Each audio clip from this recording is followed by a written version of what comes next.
Bueno, pues yo voy a explicar sobre la ley de Ohm. La ley de Ohm establece la relación fundamental entre el voltaje, la corriente eléctrica y la resistencia en un circuito. Y se expresa de esta forma, es donde B es igual a I por R, donde B es igual a voltaje, I es igual a intensidad y R es igual a resistencia. Igual se pueden ir despejando despejando para sacar distintas fórmulas. En la primera tabla que tomamos como referencia, teníamos principalmente lo que es la corriente y la resistencia. Teníamos una corriente de 5 miliamperios y dos resistencias de 1K de ohms y 250 ohms.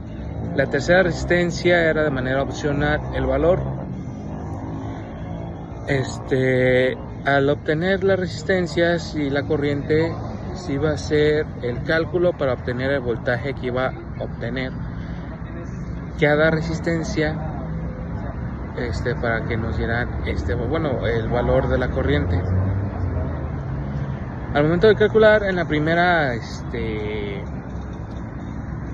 línea nos da como 5 voltios con una corriente de 5 miliamperios con una resistencia de 1K. De manera simulada nos da correctamente la medida de voltaje y corriente. En la práctica real nos da una pequeña variación de 970K.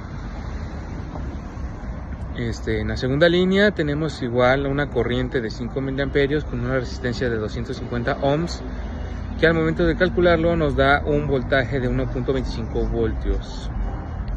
Simulado todo nos marca de manera correcta,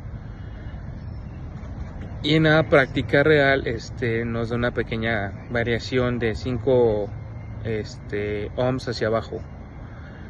Y como último, igualmente tenemos otra vez una corriente de 5 miliamperios. La resistencia que nosotros escogimos fue una de 220 ohms. Al momento de hacer el cálculo nos da un voltaje de 1.1 volts. Igualmente, de manera simulada, nos marca los parámetros tal cual como en la tabla. Y perdón, de manera práctica real nos da una ligera variación.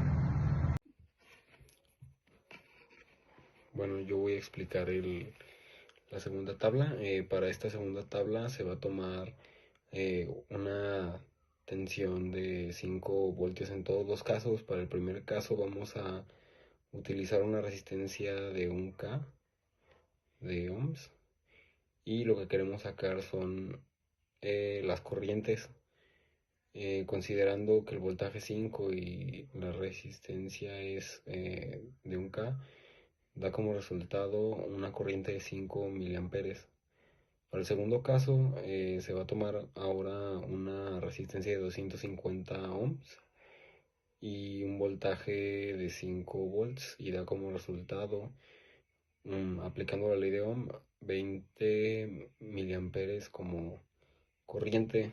Para el tercer caso nosotros decidimos hacerlo con una resistencia de 220 ohms, y nuevamente utilizando el voltaje de 5 volts nos da como resultado 22.73 miliamperes.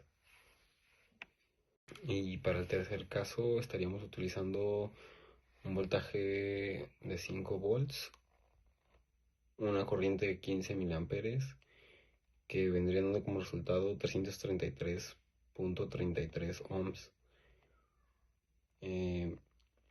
Aquí en la práctica hubo una pequeña variación que cambia de 15 a 15.06 miliamperes. También lo que ocupábamos hacer era sacar voltaje 1 y voltaje 2, lo cual lo que nos dio dividiendo el voltaje sobre la resistencia total, que era los amperes.